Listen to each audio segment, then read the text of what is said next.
Meaning of hominy. Hominy. Hominy. Hominy.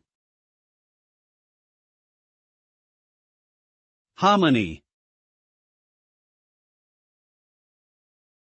Hominy is a type of corn that has been treated with an alkali solution, such as lime or lye, to remove its hull and germ. This process is called nixtamalization and is used to make the corn easier to grind and digest. The resulting product can be canned or dried and stored for later use. Hominy is commonly used in Latin American and southern United States cuisine to make dishes like pozole and grits. It has a unique flavor and texture that is slightly chewy, and is often described as nutty, earthy, and slightly sweet.